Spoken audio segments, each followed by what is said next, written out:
পৃথিবীর সবচেয়ে বড় প্রবলেমটা হলো মানুষ তার নিজকে নিয়ন্ত্রণ করতে পারে না। এটা পৃথিবীর সবচেয়ে বড় প্রবলেম।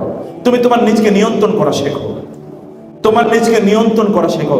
অপ্রয়োজনীয় কথা বলা থেকে তোমার নিজকে তুমি রক্ষা করো। আমি হাদিসের এই কথা দিয়ে শুরু করেছিলাম, মিন হুসনি ইসলামিল মারই তারকুহু মা লা ইয়ানি। একজন মুসলিমের তার দ্বীনের শ্রেষ্ঠত্ব হচ্ছে যে অপ্রয়োজনীয় জিনিস থেকে সে তার নিজকে বিরত রাখে। আচ্ছা, একজন মুসলিম কি নামাজ না পড়ে থাকতে পারে বলেন তো? একজন মুসলিম যদি সবচেয়ে প্রোডাক্টিভ হতে হয় তাহলে তাকে কি করতে হবে বলেন তো? সালাত আদায় করতে হবে। নামাজ যারা পড়েছে তাদের চেয়ে প্রোডাক্টিভ এই পৃথিবীতে আর কেউ হতে পারে না, বিশ্বাস করুন। তাদের চেয়ে প্রোডাক্টিভ কেউ হতে পারে না। আপনি এই যে আমি এখন বললাম, আপনারা কিছুক্ষণ পরে বাসায় গিয়ে ইন্টারনেটে সার্চ দেবেন এই পৃথিবীর এই সময়ের সবচেয়ে সফল মানুষদের তালিকা। আপনার যদি সফল মানুষদের তালিকার কথা বলা হয়, আপনি নিশ্চয়ই ওয়ারেন বাফেটের কথা বলবেন, অথবা কি মার্কস জাগারবার্গের কথা বলবেন, তাই না? অথবা এরকম প্রচুর পরিমাণ সম্পদের মালিক যারা, তাদের নাম বলবেন না? ওরা দেখেন তো ওদের দিনটা কখন শুরু করে, ওদের সকালটা ওরা কখন শুরু করে, একবার দেখবেন 9টা পর্যন্ত ঘুমিয়ে, যদি ভোর যদি 5টায় হয় তাহলে ওরা হয় 3:30 অথবা 4টায় তারা ঘুম থেকে উঠে যায়। এরপর থেকে দে স্টার্ট দেয়ার ওয়ার্কিং। এই পৃথিবীর সবচেয়ে উন্নত জাতি এর মধ্যে একটা জাতি হলো জাপান, তাই না? বেসিক্যালি যারা পৃথিবীর সবচেয়ে উন্নত, এই পূর্বে এই দিকে আর ওইদিকে পশ্চিমে আমেরিকা। আমার আজকেও আমি আসার সময় কথা বলে আসছিলাম, আমি কিছু ক্লাস নিয়ে, যে ক্লাসগুলো ধরেন বাংলাদেশের টাইম এটা হয় 4টার দিকে, রাত 4টার দিকে, মানে বিকাল 4টার দিকে। আমেরিকার কোনো কোনো জায়গায় তখন সময় হয় ভোর 3টা, কোথাও কোথাও 4টা, কোথাও কোথাও 5টা, যেহেতু 10 ঘন্টা 11 ঘন্টা 12 ঘন্টা 13 ঘন্টা 14 ঘন্টা এরকম ডিফারেন্স আছে, মাইনাসে কখনো কখনো এইরকম হয়। এই লোকগুলো সেখানে জেগে তারা ক্লাস করে, ওরা ঘুমা হচ্ছে আর্লি, ঘুম থেকে উঠে কখন আর্লি। আপনার ছোটবেলায় মুখস্থ করেছেন না, early to bed and early to rise makes a man healthy, wealthy and wise.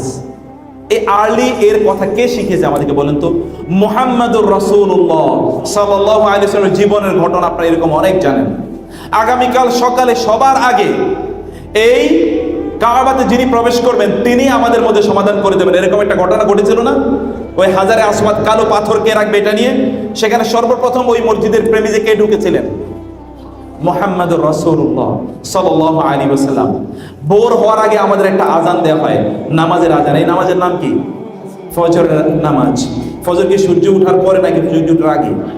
মুসলমানদেরকে বাধ্যতামূলকভাবে ডাইনামিক হওয়া লাগে না? মুসলমানকে বাধ্যতামূলকভাবে তাকে কি হতে হয়? ডাইনামিক হওয়া লাগে, তাকে প্রচন্ড স্মার্ট হওয়া লাগে। তা তো ভোরের বেলা ঘুম থেকে, তাকে তো ভোরে ঘুমানোর সুযোগই নেই তার, কারণ তার ফজরের নামাজ আছে তার। সে ভোরে কিভাবে ঘুমায়? ভোরের অনেক আগে তাকে উঠা লাগে। সে আগে কখন জানেন? সালাতুত তাহাজ্জুদ আদায় করার জন্য। এখানে আপনারা সালাতুত তাহাজ্জুদ আদায় করেন এরকম লোক আছেন না আপনারা? আমার ছোট ছোট মা বোনের মেয়েরা এখানে আছো, তোমরা এখানে ছোট ছোট বাবারা তোমরা আছো, তোমরা কি তাহাজ্জুদের নামাজের জন্য কখনো উঠেছো? যদি না উঠে থাকো, আমি তোমাদেরকে আজকে বলবো, প্লিজ তাহাজ্জুদের নামাজ একবার উঠে নেন। পৃথিবীতে এর চেয়ে প্রশান্তি কোথাও নাই, কোথাও নাই, এর চেয়ে প্রশান্তি কোথাও নাই। তুমি একবার উঠেই দেখো আল্লাহ সুবহানাহু ওয়া তাআলা কি ডায়নামিক তোমার জীবনটাকে করে দেবেন। এই সফল লোকগুলোর জীবন কেবল পড়লেই চলবে না, তুমি রাতের বেলা জাগ্রত থাকবে আর দিনের বেলা তুমি ঘুমাবে। তুমি সফল হবে আর তুমি স্মার্ট হবে, এটা কখনোই হবে না। তোমাকে সত্যিকার অর্থে আল্লাহ তাআলা রাত কেন দিয়েছেন বলো তো? আল্লাহ রাত কেন দিয়েছেন? ঘুমানোর জন্য নাকি কাজ করার জন্য? দিন কেন দিয়েছেন? আল্লাহ সুবহানাহু ওয়া তাআলা কি আমাদের চেয়ে কম বুঝেন কখন ঘুমানো দরকার, কখন কাজ করা দরকার? আল্লাহ সুবহানাহু ওয়া তাআলা জানেন। আমি এই জন্য তোমাদেরকে বলবো, তোমরা যদি জীবনে সফল হতে চাও তাহলে তোমাদের রাতের একটা অংশ আল্লাহর জন্য নির্ধারণ করে দাও, একটা অংশ। এবং সেটা গভীর রাত, সেটা ভোর রাত। ফজর তো পড়বেই জামাতে ইনশাআল্লাহ, কিন্তু তার আগে তোমরা ঘুম থেকে উঠবে এবং উঠে তোমরা জামাতে সালাত আদায় করবে। এবং দিনের যে শুরুটা, তোমরা ছোটবেলায় পড়ে এসছো না যে early birds catches the, early bird catches the, এটা তোমরা পড়েছো, ক্যাচেস দ্য ওয়ার্ম। অর্থাৎ যেই পাখি সকালে ঘুম থেকে উঠে ও কি পায়? ও আসলে পোকামাকড় অথবা খাবার পায়। যে পরে ঘুম থেকে উঠে তো পায় না। এটা তোমরা ছোটবেলা, এটা তোমরা হিসেবে প্রবাদ বাক্য হিসেবে পড়েছো। Morning shows the day. How do you start your morning will ultimately make your day. তুমি তোমার সকালটা কিভাবে শুরু করেছো, তোমার দিনটা কিন্তু তুমি এভাবেই তৈরি করো। সকালে তুমি অলস হয়ে, আমরা কবি নজরুল আমাদেরকে বলে গিয়েছেন, তোমার ছেলে জাগলে মাগো রাত পোহাবে তোকে। এটা কবি নজরুল শুধুমাত্র ভোরের জাগার কথা তিনি বলেননি, তিনি বলেছেন এই যে তোমরা যদি না জাগো কখনো, তাইলে এই যে এই যে অমানিসার যে রাতের অন্ধকারের মধ্যে যে আমরা আছি না, গোটা জাতি অথবা গোটা মানব জাতি অথবা মুসলিম উম্মাহ, এখান থেকে বাঁচার কোনো উপায় নাই। তোমাদেরকে অবশ্যই তা করা দরকার। এবং তৃতীয়ত হচ্ছে, আমি তোমাদেরকে বলবো যে অন্যের প্রতি শ্রদ্ধাশীল হওয়া, ছোটদেরকে স্নেহ করা, বড়দেরকে সম্মান করা, এবং এর জন্য বেশি বেশি দরকার সালামের প্রচলন। তোমরা কি সবাইকে সালাম দাও বলো তো? আজকে দিকে আমরা শপথ করতে পারি, সকল ফ্রেন্ডদেরকে আমরা দেখলে প্রথম যে কথাটি হবে তা হলো সালাম। রাসূল সাল্লাল্লাহু আলাইহি ওয়াসাল্লাম বললেন যে তোমরা ইবদাউ বিস সালাম, তোমরা শুরু করো কি দিয়ে? সালাম দিয়ে। দেখলে কেমন আছো বন্ধু এটা বলবো নাকি আসসালামু আলাইকুম? কি বলবো বলো তো? Want to become smart? Just start with সালাম। আচ্ছা, হাই এটা কি কোনো মুসলমানের সংস্কৃতি বলো তো? এটা কি কোনো মুসলমান হাই বলতে পারে প্রথমে? নেভার। মুসলমান কি বলতে হবে? আসসালামু আলাইকুম ওয়া রাহমাতুল্লাহ। তোমরা কি এগ্রিড? সত্যি হাত তুলে বলো তো। তাহলে কি করবে তোমরা একজন আরেকজনকে দেখলে? আচ্ছা, বাসায় ঢোকার পরে প্রথম সালাম দিয়ে তোমরা বাসায় ঢোকে এরকম কয়জন আছো বলো? মাশাআল্লাহ, হাত কম দেখছি কিন্তু তারপর হাত আছে। বাসায় ঢোকার আগে আচ্ছা আসসালামু আলাইকুমের অর্থ কি? আপনার উপর শান্তি বর্ষিত হোক। তোমার বাবা মার চেয়ে আর কার জন্য তুমি বেশি কল্যাণকামী হবে বলো তো? তোমার বাবা মার চেয়ে কার জন্য তুমি অনেক বেশি কল্যাণকামী হবে? তোমার বাবা মার জন্য কি তুমি দোয়া করবে না? আসসালামু আলাইকুম এর চেয়ে ভালো দোয়ার কি আছে? তোমার বন্ধুর জন্য তুমি কল্যাণকামী হবে না? তুমি আসসালামু আলাইকুম এর চেয়ে ভালো দোয়া তার জন্য কি আছে? তুমি কল্যাণকামী হও তার জন্য। তুমি তাকে সালাম দিয়ে তার সাথে তুমি তোমার সময়টাকে শুরু করো। তুমি তাকে আসসালামু আলাইকুম এটাই তুমি বলো। আমি বলেছি টেলিভিশন দেখা ছেড়ে দেয়া। আমি বলেছি তোমাদের অপোজিট জেন্ডারদের সাথে রিলেশন হারামের পর্যায়ে নিয়ে আসো। আমি তোমাদেরকে বলি, তোমাদেরকে আবারও বলে চাই, হার্ভার্ড ইউনিভার্সিটি পৃথিবীর 1 নম্বর ইউনিভার্সিটি না? নাম শুনেছো তোমরা? এই ইউনিভার্সিটি কোথায় বলো তো? কোথায়? আমেরিকাতে। হার্ভার্ড ইউনিভার্সিটি পৃথিবীর 1 নম্বর ইউনিভার্সিটি। এই ইউনিভার্সিটি থেকে আমেরিকার বহু প্রেসিডেন্ট হয়েছে, সর্বশেষ বারাক ওবামা হার্ভার্ড ইউনিভার্সিটির ছাত্র। এরা প্রেসিডেন্ট তৈরি করে, এই ইউনিভার্সিটিগুলো সত্যিকার বুদ্ধিজীবী প্রেসিডেন্ট তৈরি করে। যাই হোক, আমি বলছিলাম এই হার্ভার্ড ইউনিভার্সিটি অথবা অক্সফোর্ড ইউনিভার্সিটি এটা পৃথিবীর সেরা ইউনিভার্সিটির অন্তর্ভুক্ত, তালিকাভুক্ত।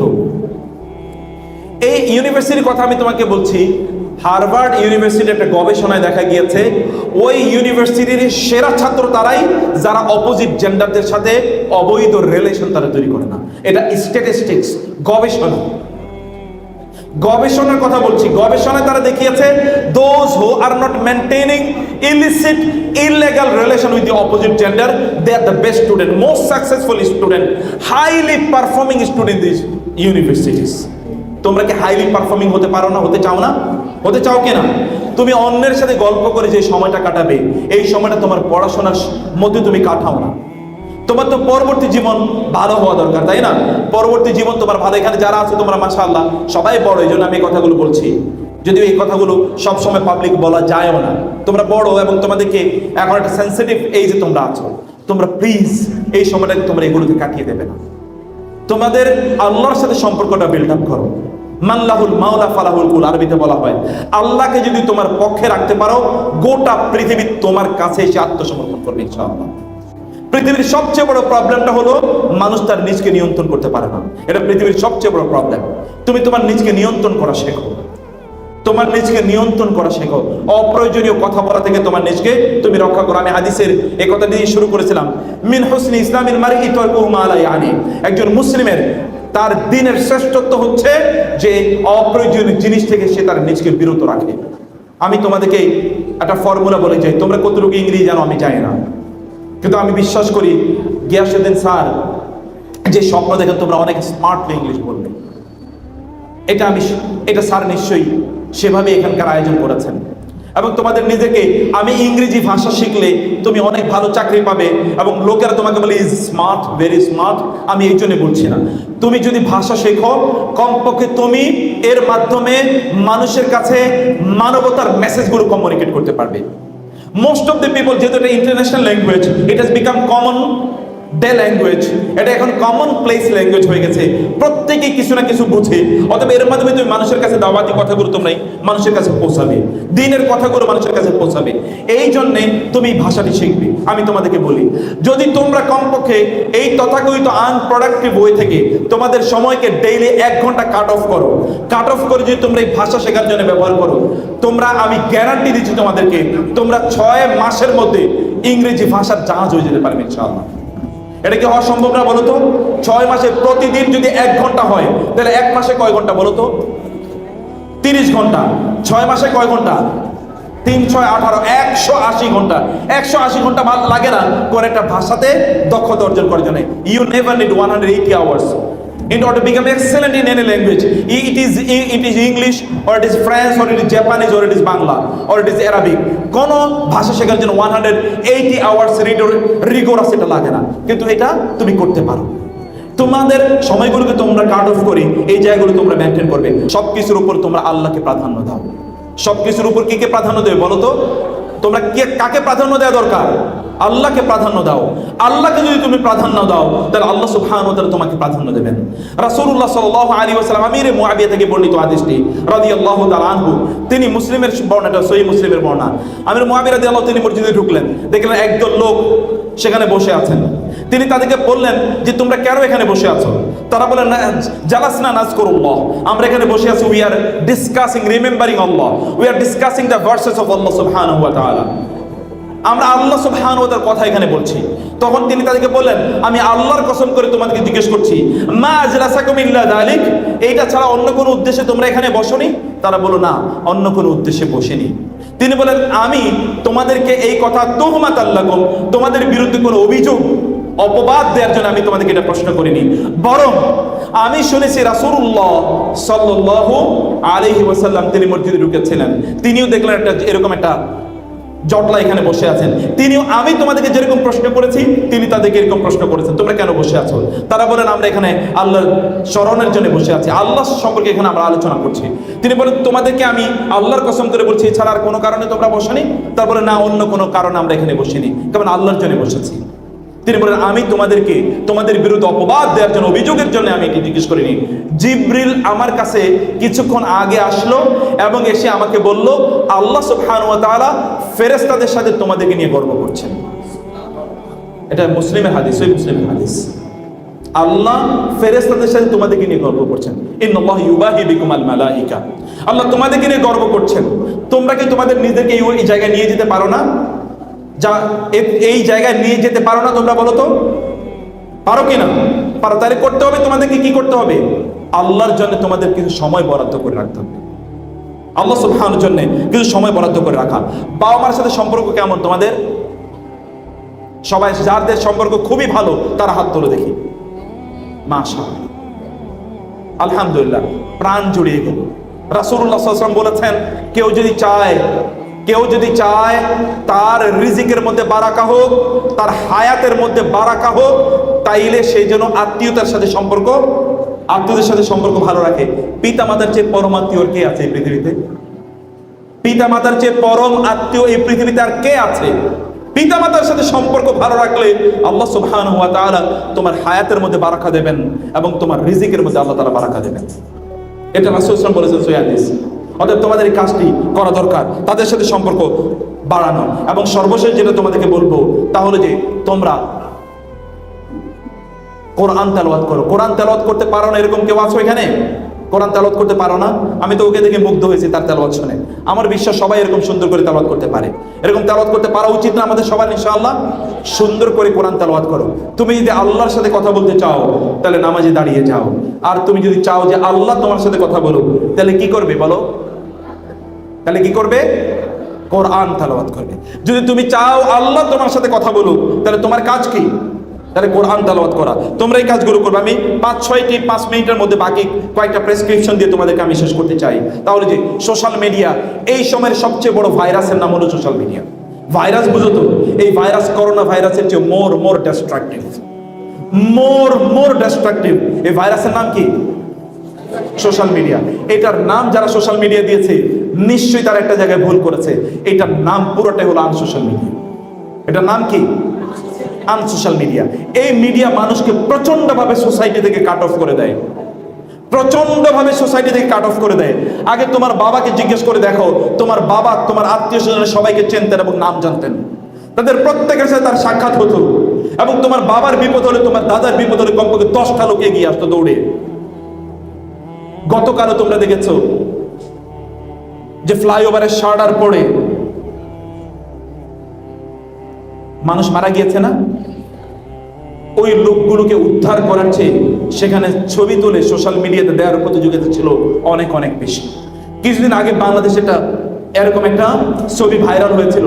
একটা মেয়ে, একজন নারী, তিনি যাচ্ছিলেন, তাকে ছিনতাই করছে। ওই নারীকে বাঁচানোর পরিবর্তে ওইখানে কয়েকশো লোক তারা কেবলমাত্র ওটা ভিডিও ধারণ করছে। একটাই প্রতিযোগিতা, কে এটাকে ধারণ করে কত দ্রুত সোশ্যাল মিডিয়াতে আপলোড করে দেবে। এটা কি কোনো সুস্থতা নাকি অসুস্থতা বলো তো? এটা একটা চরম অসুস্থতা, একটা চরম অসুস্থতা। এই অসুস্থতা আমাদেরকে তথাকথিত সোশ্যাল মিডিয়া বানিয়ে দিয়েছে, অ্যাডিক্টেড বানিয়ে দিয়েছে। মনে রাখবে, অ্যাডিকশন কেবলমাত্র মাদক দ্রব্যের মাধ্যমে হয় না, অ্যাডিকশন কিন্তু আরো অন্যান্য মাধ্যমে হয়। এখনকার সবচেয়ে বড় অ্যাডিকশন, এর নাম হলো সোশ্যাল মিডিয়া। মানুষগুলো মাতালের মতো হয়ে যায়। তোমরা দেখবে যে এরকম হাজার হাজার ঘটনা, পাশাপাশি দুজন বসে তারা বাসে হয়তো বা যাচ্ছে বা প্রাইভেট পাবলিক কোনো তারা ট্রান্সপোর্টে তারা যাচ্ছে, 5 ঘন্টা 6 ঘন্টা দুজন পাশাপাশি বসে আছে, একটা শব্দ দুজন মাঝে বলে না। এটা কোনো অসুস্থ সমাজের চিত্র হতে পারে, কোনো সুস্থ সমাজের চিত্র এটা হতে পারে না। এটা কোনো সুস্থ সমাজের চিত্র হতে পারে না। এটাই হচ্ছে। এবং এভাবে আমরা আমাদের সময়গুলোকে ধ্বংস করে দিচ্ছি। তোমার হাজার ভার্চুয়াল ফ্রেন্ড আছে, কিন্তু তোমার অ্যাকচুয়াল ফ্রেন্ড একজনও নাই। এটা কেমন জীবন? এটা কেমন জীবন?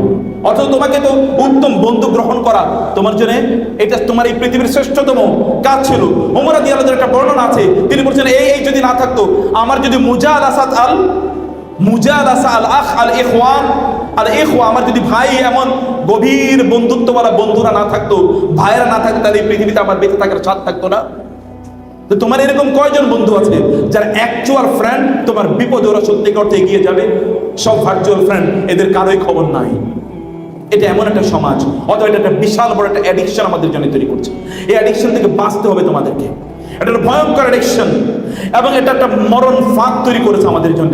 বাংলাদেশে কয়েকদিন পর্যন্ত দেখেছো না, প্রেমের টানে ওই দেশ থেকে এগিয়ে এসেছে। এটা কোনো মুসলমান সমাজের শব্দ হতে পারে? কোন মুসলমান সমাজে এরকম শব্দ কিভাবে উচ্চারিত হয়? সমাজ যদি পচে যায় তাইলে কেবলমাত্র এগুলো শব্দ উচ্চারিত হয়। আর মুসলিম তথাকথিত মুসলিম সাংবাদিকরা পর্যন্ত এগুলোকে ফলো করে প্রচার করে। আবার অনেকে এটাকে নিয়ে তারা এগুলো কিনে মজা তারা দেখে, এবং এগুলো অসুস্থ একটা সংস্কৃতি সমাজে তৈরি করে দিচ্ছে। কোত্থেকে এগুলো আসলো? এই তথাকথিত সোশ্যাল মিডিয়া পরিবারগুলোকে ধ্বংস করে দিচ্ছে। পরিবারগুলোকে তোমরা তো ছোট মানুষ, এখনো তোমরা অনেক কিছু জানো না। বাংলাদেশের পরিবারগুলো প্রায় বিধ্বস্ত অবস্থায় আছে এই সোশ্যাল মিডিয়া। বাংলাদেশের মতো একটা কনজারভেটিভ সোসাইটিতে সোশ্যাল মিডিয়া যদি এমন করতে পারে, তাহলে অন্য দেশগুলো যেখানে কোনো পারিবারিক কোনো বন্ধনই নাই, সেখানে কোনো ফ্যামিলি বন্ডিং নাই, ওই সমাজগুলোর অবস্থা কি বলো?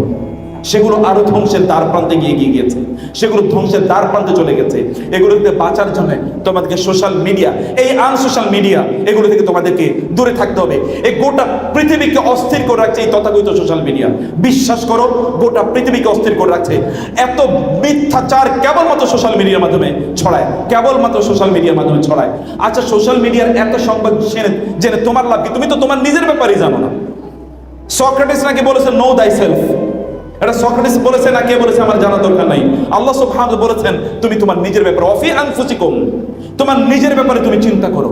আমার নিজের ব্যাপারে কি আমি কখনো চিন্তা করেছি? আল্লাহ সুবহানাহু ওয়া তাআলা বলেছেন ইয়া আইয়ুহাল ইনসান মা গাররাকা বিরাব্বিকাল কারীম আল্লাযী খালাকাকা ফাসাওয়াকা ফাআদালাক ফালইয়ানজুরিল ইনসানু মিম্মা খুলিকা মিম্মাইন দাফিক ইয়াখরুজু মিন বাইনি সুলবি ওয়াত তারাইব। আল্লাহ তাআলা বলেছেন মানুষ তার নিজের সৃষ্টি সম্পর্কে চিন্তা করা দরকার। তাকে আমি কি থেকে সৃষ্টি করেছি? আমি তাকে কি থেকে সৃষ্টি করি? তুমি তো তোমার নিজেরই জানো না। তুমি গোটা পৃথিবী জেনে তোমার লাভ কি? অন্য কোথায় কি হচ্ছে না হচ্ছে এটা জেনে তোমার লাভ নাই। তোমার পূর্বপুরুষদেরকে, তোমার দাদা যদি বেঁচে থাকে, দাদি যদি বেঁচে থাকে, নানা বেঁচে থাকলে, নানি বেঁচে থাকলে তাদেরকে একবার জিজ্ঞেস করে দেখো তাদের লাইফটা কেমন গেছে। তারা প্রচন্ড শান্তির মধ্যে, প্রশান্তির মধ্যে তারা কাটিয়েছে। কিন্তু এখন কোনো শান্তি নাই। তার মানে কি তুমি মিডিয়ার পার্ট হবে না? সোশ্যাল মিডিয়াকে তুমি নিয়ন্ত্রণ করবে না? করবে, করবে, অবশ্যই করবে। তা কি জন্যে? তা তোমার কল্যাণের জন্য। For the sake of, for example spreading Islam, আমরা সোশ্যাল মিডিয়া ব্যবহার করি। কিন্তু আমি তোমাদেরকে এখানে যারা আছো তোমাদেরকে আমি বলে যাই, আর বলা হয়, আরবরা বলে ইউরাফুর রাজুল বিসাদিকিহি, ইংরেজিতে বলা হয় a man is known by the company he keeps. তোমার বন্ধুদের মাধ্যমে তুমি পরিচিত হবে। আমি তোমাদেরকে বলি, তোমাদের ফেসবুকের প্রোফাইলটা আমাকে বলে দিও, একবার বলো, আমি প্রোফাইলটা দেখে বলে দেবো তুমি কেমন চরিত্রের মানুষ। আর কিচ্ছু বলা লাগবে না আমাকে। তুমি গত 20 দিন তোমার ফেসবুকে কি লিখেছো, কি বলেছো, এটাই বলে দাও what sort of personality you are. তুমি কেমন মানুষ, কেমন ব্যক্তিত্ব, এটা তারই প্রমাণ করে।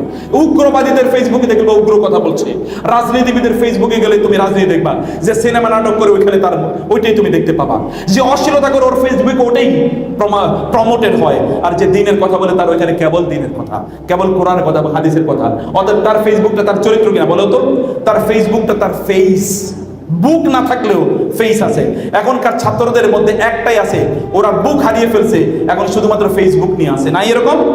এখন বই বাদ, এখন শুধু ফেসবুক, বুক একটাই, তা হলো ফেসবুক। এটা না লাগে কোনো টেবিল, না লাগে কি কোনো কলম, কেবল একটা স্মার্টফোন থাকলেই চলে, আর কিচ্ছু লাগে না।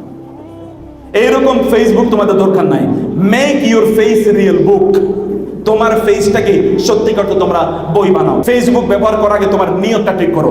আল্লাহর কসম করে বলছে, নিয়ত যদি তুমি ঠিক না করো, এটা তোমার কোনো কাজে লাগবে না, না দুনিয়াতে না আখিরাতে, বরং আখিরাতে গিয়ে তোমার জন্য ডেঞ্জারাস হয়ে যাবে। কারণ আল্লাহ সুবহানাহু তোমাকে বেহুদা তৈরি করে না, এমনি কোনো কাজ নাই। তোমরা কি মনে করছো আন্নাকুম খালাকনাকুম আবাসান ওয়া আন্নাকুম ইলাইনা লা তুরজাউন, যে আমি তোমাদেরকে এমনি তৈরি করেছি আর তোমরা আমার কাছে ফিরে আসবে না? ফাতাআল্লাহুল মালিকুল হক লা ইলাহা ইল্লা হুয়া রাব্বুল আরশিল কারীম। আল্লাহ সুবহানাহু ওয়া তাআলা একটা বিশাল অবজেক্টিভ নিয়ে তোমাকে তৈরি করেছেন। তুমি কেন সোশ্যাল মিডিয়া ব্যবহার করো, কেন ইউটিউব ব্যবহার করো, কেন ফেসবুক ব্যবহার, হোয়াট ইজ ইউর ইন্টেনশন? তোমার নিয়ত কি? একজন মুসলিম তো নিয়ত ছাড়া কোনো কাজ করতে পারে না। তার প্রত্যেক ইন্নামা লিকুল্লি মা নাওয়া, তার নিয়ত দরকার প্রত্যেকটা কাজের আগে। তোমার নিয়তটা কি? তোমার নিয়তটা ঠিক করে নাও। শোনো, একজন মুসলমান তার কিন্তু চোখকে নিয়ন্ত্রণ করা লাগে। তুমি যখন সোশ্যাল মিডিয়া স্ক্রল ডাউন করো, তখন এখানে কি অশ্লীল ছবি আসে না বলো তো? আসে কিনা অশ্লীল ছবি? আর রাসূল বলেছে ফাইন্না জিনাল আইনি আন নাজরু, তুমি চোখ দিয়েও তো জেনা করছো, তুমি তো বুঝতেই পারো না। ফেরেশতারা যে লিখে রাখছে তুমি জেনা করছো, তুমি বুঝতে পারো না। এটা জেনা, চোখের জেনা আছে এখানে। তুমি দেখছো তোমার ফেসবুকে তোমার ছবিগুলো আপলোড করছো, ফেসবুকে কিন্তু রাসূল বলেছেন মুসলিম হাদিস আল আইনু হাক্কুন, তোমার একটা চমৎকার ছবি তুমি সেখানে দিয়ে রাখলে, এই ছবি দেখে অন্য কেউ তোমাকে কি করতে পারে? তোমার চোখ লাগাতে পারে, এবং তুমি এর কারণে অসুস্থ হয়ে যেতে পারো। তুমি এর কারণে কি হতে পারো? অসুস্থ। অপ্রয়োজনে তোমার দরকার নাই তো। তুমি কোথাও আড্ডা দিতে গিয়েছো, বন্ধু বান্ধবরা ঘুরতে গিয়েছো, সব ফেসবুকে জানাইতে হবে? আল্লাহরে দুই একটা জানাও না please. Communicate with Allah rather than with the people. তোমার 10টা 50টা 1000 10,000 10 কোটি লাইক করলে তোমার লাভ কি? এই পৃথিবীতে বহু লাইক খোর আছে, আমি তাদেরকে জানি। আল্লাহ সুবহানাহু ওয়া তাআলার দৃষ্টি তারা এত এত ঘৃণিত যে জাহান্নামের সর্বনিম্ন জায়গায় ওদেরকে পাঠাইলো। জাহান্নামের কি? জাহান্নামের লস, জাহান্নাম চাইবে না যে আমি এদেরকে পাই। জাহান্নাম বলবে এদেরকে আমার কাছ থেকে দূরে সরানো। এরকম লোকের লাইকের অভাব নাই, আছে না এরকম? তুমি সিনেমা নাটক যারা করে, অশ্লীলতা যারা করে, দেখবা লাইকের অভাব নাই। তুমি এত লাইক, আল্লাহ সুবহানাহু কয়টা লাইক দিচ্ছেন তোমাকে, তার পিছনে তুমি ঘুরো। মানুষ লাইক দিলে তোমার লাভ কি? মানুষ তোমার পক্ষে কমেন্ট করলে লাভ কি? আল্লাহ তোমার পক্ষে কতটুকু কমেন্ট করছে? রুব্বা মারুফিন ফিস সামা মাজহুলিন ফিল আরদ ওয়া রুব্বা মাজহুলিন ফিল আরদি মারুফুন ফিস সামা। অনেক লোক আছে দুনিয়ার কেউ চেনে না, কিন্তু আল্লাহ তাআলা তাকে চেনেন, আসমানবাসীরা তাকে চেনে। অনেক লোক আছে দুনিয়ার সবাই তাকে চেনে, কিন্তু আল্লাহর আসমানে যারা আছে কেউ তাকে চেনে না। তুমি কি এমন মানুষ হতে চাও? না তুমি এমন হতে চাও যে তোমাকে কেউ চেনুক না চেনুক, কমপক্ষে তোমার রব তোমাকে চেনে এবং ফেরেশতারা তোমাকে চেনে, এটি তোমার জানা দরকার। আমি লাস্ট আবারও তোমাদেরকে বলি, আমার এখানে আমার মেয়ে এবং ছেলেদের তুল্য তোমরা প্লিজ এই সোশ্যাল মিডিয়াকে তোমরা হারাম কাজে ব্যবহার করো না, হারাম রিলেশন তৈরি করার জন্য তোমরা এটাকে ব্যবহার করো না প্লিজ। অপ্রয়োজনীয় কথা বলার জন্য এটা ব্যবহার করো। ফেসবুকে তোমার মনে কষ্ট, ফেসবুকে একটা পোস্ট দিলা, এই পোস্ট কাকে তুমি শুনাই দাও? মহান আল্লাহ যদি তোমার উপর অসন্তুষ্ট হয়ে যান, তুমি আমাকে বলে না, এটাও কিন্তু শিরক হতে পারে। আমি বলে গেলাম, এখানে বড় শেখ বসে আছেন, তুমি আল্লাহকে শোনালে না অন্য মানুষকে শুনি, অন্য মানুষের কাছ থেকে সিম্পেথি পেতে চাও, আল্লাহকে তুমি চাইলে না। ওয়া আন্নাল মাসাজিদা লিল্লাহি ফালা তাদউ মা আল্লাহি আহাদা আম্মা ইউজিবুল মুত্তাররা ইযা দাআহু ওয়া ইয়াকশিফুস সু ওয়া ইয়াজআলুকুম খুলাফা আল আরদ ইলাহুম মা আল্লাহ। আল্লাহ ছাড়া তুমি কার সাহায্য চাও?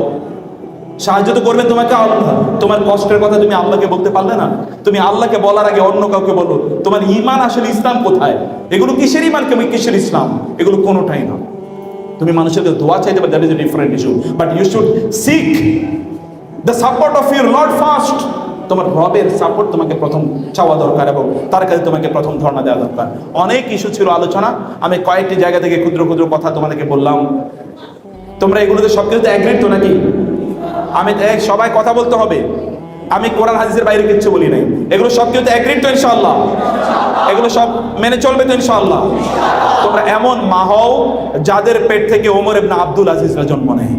তোমরা এমন বাবা হও যাদের পেট থেকে আব্দুল্লাহ ইবনে ওমর অথবা আব্দুল্লাহ, যাদের ইয়ে থেকে, যাদের ঔরস থেকে আব্দুল্লাহ ইবনে ওমর অথবা আব্দুল্লাহ ইবনে আব্বাসদের জন্ম হয়। এমন তোমরা হতে পারো না? হতে পারো কেন ইনশাআল্লাহ? আল্লাহ সুবহানাহু তোমাদেরকে এভাবে কবুল করে নিন, আমিন। هذا وصلى الله سبحانه وتعالى نبينا محمد وعلى آله وصحبه أجمعين.